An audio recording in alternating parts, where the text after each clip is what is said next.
Alright, pop quiz. What 3DS game serves as a sequel to a cult classic GameCube game, only to underwhelm, only for a new entry to expand on its gameplay mechanics instead of the first ones, therefore leaving the one to pioneer those mechanics in the dust, only to then randomly get remastered for the Switch in 2024 that only gets called its European title worldwide since the Americas had its own distinct title in the original version?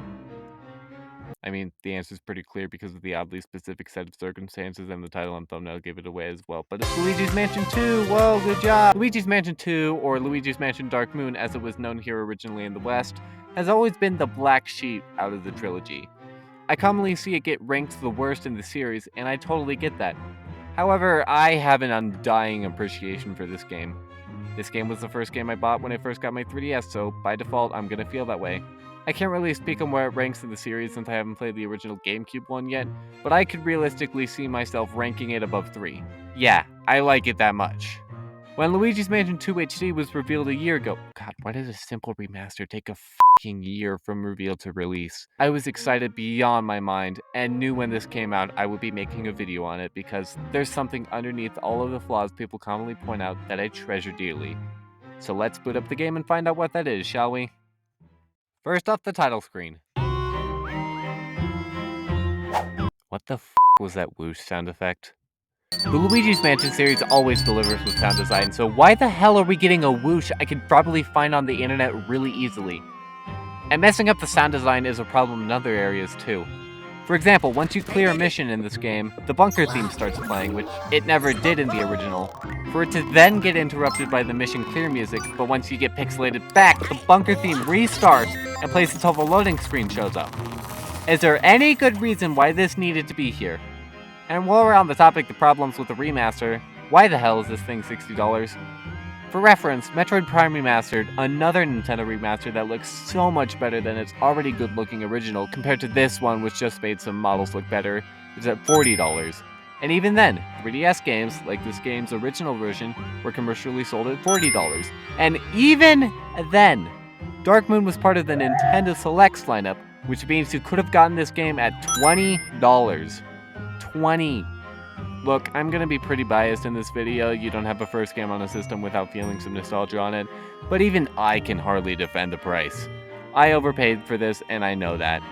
I still love the game, and I'm glad I bought it, but if you're looking to get it, it might be best to wait for a sale or buy the game secondhand. Anywho, back to said game.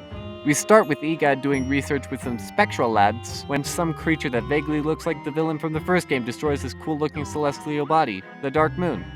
See, this was why the game was called Dark Moon here, and why the mode select in all English-speaking regions calls the main campaign the Dark Moon Quest. The titling of this game is confusing, man. Side note, I find it weird that this game tries to set up the plot points they reused from the first game as a spoiler. Yeah, it's extremely obvious that King Boo's behind this, and by your first look at this covered-up painting, you already know it's Mario. But EGOD and Luigi don't realize that until halfway through the final mansion for some odd reason. It doesn't diminish the game that much, if at all, but it's something strange I wanted to point out. Either way, the destruction of the Dark Moon causes the ghost to act uncivil, making EGOD flee, where he then calls Luigi from his house via television and steals him so the video game can actually happen. You're then introduced to Evershade Valley, handed a flashlight, and to make your quest actually possible, are sent off to the Gloomy Manor to get the brand new Poltergust 5000. And yeah, I consider it a substantial upgrade. When you first get it, all you can do with it is suck and blow. It's only later when you can get the Strobulb, which allows you to stun ghosts to the point where you can actually suck them up. I think it's brilliant to separate the two objects at first since it allows new players to get accustomed to both individually, while old players get the first game's moves initially and then experience the new stuff later. Once you're done tussling up some greenies, you talk to EGOD for a bit and are sent back to the bunker. So, unlike Luigi's Mansion 1 and 3, 2 is structured via a mission mode. In 3, you're able to do a floor in one fell swoop, whereas here, you're often kicked out to separate the game into chunks. And a lot of people take issue with this design philosophy. It's most comparable to the stars in Mario 64, where once you collect a star, you're booted out of the level and forced to jump back into the painting to get another. It's probably the biggest criticism I see levied on that game and this one, but it's also one I never got. Like, it's 10 seconds, it's not that big of a deal to let the stage move assets around for the next star. If anything, I kinda hate the fact that the 100 coin stars don't kick you out since that's usually the only goal I have in mind when going for it. So comparing that to Dark Moon, I am perfectly fine with the mission structure. Booting you out so the layout can be altered is a fine trade-off, and while it removes some smoothness, it allows for much more variety in just one location. A great example is A5, Sticky Situation, where spiderwebs have been littered around the manor and it's your job to clean them up. It's a nice change of pace from the other missions, and cleaning can be really satisfying, especially in video games, so I quite like this mission. It also works really well with the level design in the way that the rafters portion of the level is only accessible in this mission and afterward, since it was blocked by a spiderweb beforehand. It's completely possible for someone to hear the mission objective and go, hey, I can finally reach that area. And that can apply to a ton of other areas. Oh yeah, other areas! A big gimmick of the game is that you're exploring 5 different mansions.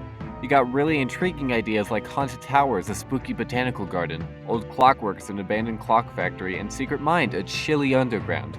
Gloomy Manor is nice as a starting area, and it's cool how Treacherous Mansion parallels it and all the other areas using its exhibits. When it comes to favorites, however, my top 2 would have to be Secret Mine, despite the fact that it's the only area with less than 5 standard missions for some reason, and Haunted Towers, since I think the theming here is the best out of all the mansions, and the vertical level design of it is really fun. Overall, all of these mansions are super cool and distinct and don't feel repetitive at all. The missions inside them, though... Here's an easy one. A2, gear up. Some ghosts have taken apart a thing you need to progress and have separated, so you need to wrangle each one up.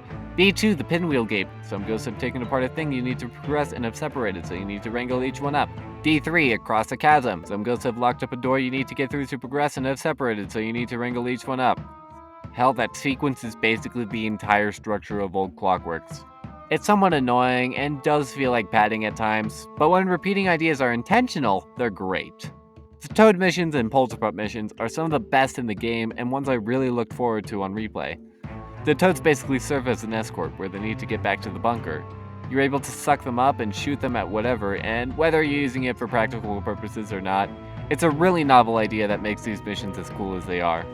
You get this cool image you can look at after clearing these, which are nice and all, but the only reason I'm bringing them up is so I can talk about the last one, which includes a King Boo jump scare that scared the living shit out of me as a kid. Meanwhile, the Polterpup missions test your knowledge of the level as you make a mad dash towards the spectral good boy.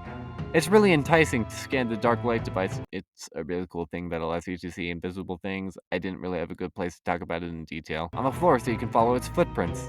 It makes you feel like a sleuth, and once you finally locate that dog, you get hit by adrenaline whether or not you're meant to catch him, and once you do, it's super satisfying. Even though hurting the dog makes me feel sad. But he seems unaffected afterwards. I assume he's fine. And even then, look, he doesn't mean any harm. He just wants to play. Look at him. He wouldn't hurt a soul. Polterpup's easily the best thing to come out of this game, and it's not even close. And as heart-wrenching as it is to capture Polterpup each time, it is quite fun to do, and that applies even more to the other ghosts. Again, I haven't played Luigi's Mansion 1, but I already know I'm going to prefer the combat in this and 3 over it because of the strobe bulb rather than just pointing at it and flicking your flashlight on and off. Also because the Power Surge is a fun incentive to pull back on ghosts for some extra damage. I don't know if I prefer this over 3s or not, considering slamming is more interesting from a gameplay perspective, but I'm not the hugest fan of it, along with the health amounts for those ghosts being very inflated compared to the more down-to-earth numbers 2 has, along with the different tiers of Power Surges. Both are still great at the end of the day though. It's also fun to deal with the different types of ghosts. Even the greenies, your basic ghosts, are fun to tackle, since they're often equipped with weapons and things that can deflect your strobe bulb. There's also the Hider, something that you might want to take care of first, considering that they'll throw things at you that'll interrupt any ongoing ghost catching. The Slammer's really strong and beefy, the Creeper's a nice floor obstacle to keep your eye out for, and the Gobber's a true test of your ability as you have to deal with a large amount of health while keeping yours intact. Then you've got the best one by far. B4 Pool Party tests you to go up one of the towers to reach the rooftop pool to retrieve a key. Once you get there and obtain it, there's this feeling that you're being watched. Ripples show up in the pool, and as Luigi's distracted, out comes the Sneaker.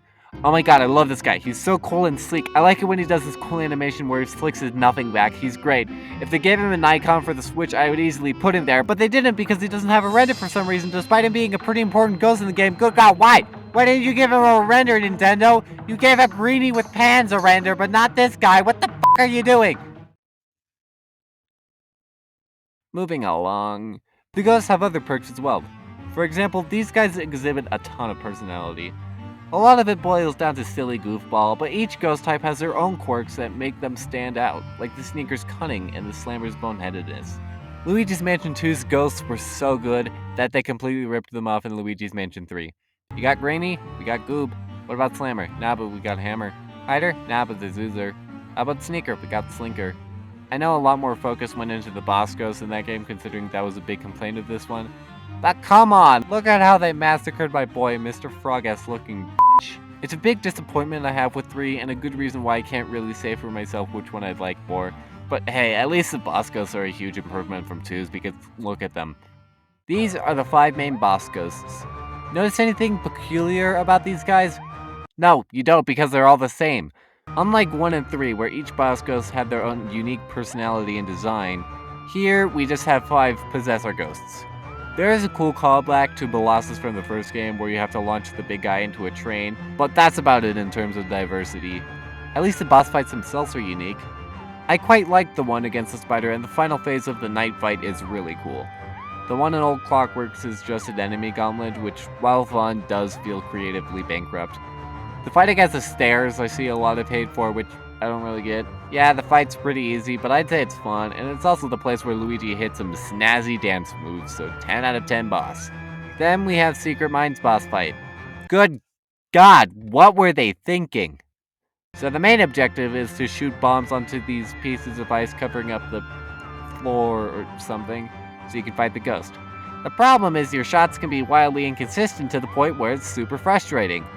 It's not as bad as I remember it being, but it easily takes the cake for the worst boss fight in the game.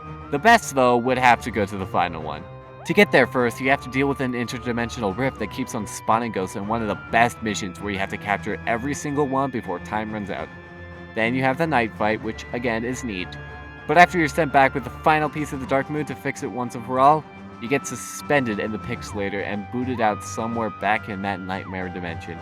A couple of spooks happen, and as you go towards Mario's painting, holy shit, it's King Boo. Instead of using the strobe bulb, you'll have to use the Boo's shared fear of eye contact to get King Boo under some falling spike balls he's in.